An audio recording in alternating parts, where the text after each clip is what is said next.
আমরা দেখলাম যে ভারতে শেখ হাসিনা পতিত আওয়ামী লীগ নেত্রী তিনি একটি বৈঠক করলেন এবং যে বৈঠকটার কথা আমরা এর আগে শুনেছিলাম।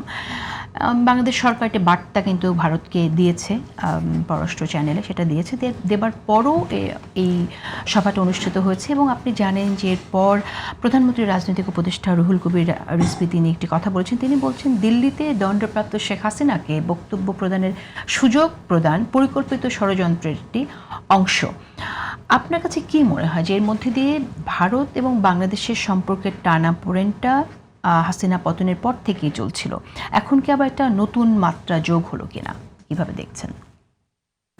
নতুন মাত্রা তো একটা শব্দ। আমি মনে করি যেরকম ছিল সেটা থেকে একটু গভীরতা হবে এটা।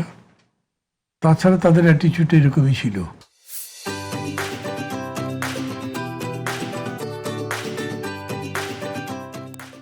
আর এদের বৈঠক না, একটা সংবাদ সম্মেলন যেটা সম্প্রচারিত হয়েছে, ওরা এটি সুযোগ দিয়েছে।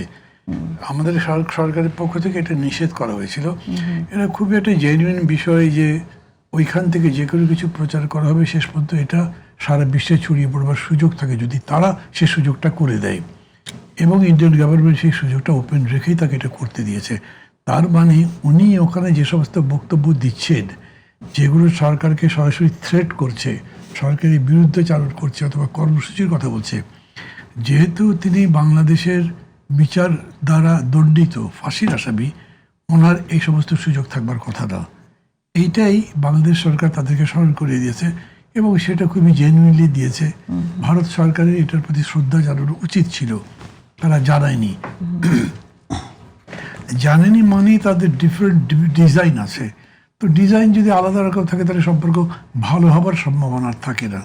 বাংলাদেশের পক্ষ থেকে এটা আশা করা হয়েছিল সম্ভবত যে আমরা চেষ্টা করব যাতে তার সাথে সম্পর্ক ভালো হয়। আমাদের প্রতিবেশী এবং ঘনিষ্ঠ প্রতিবেশী বলতে মানে মিয়ানমারকে আমরা তো ওই অর্থে প্রতিবেশী হিসেবে সবসময় পাইও না, দেখিও না, কিন্তু ভারত চতুর্দিক দিয়ে আছে আমাদের, সেই প্রতিবেশীর সাথে আমরা সম্পর্ক ভালো রাখবো।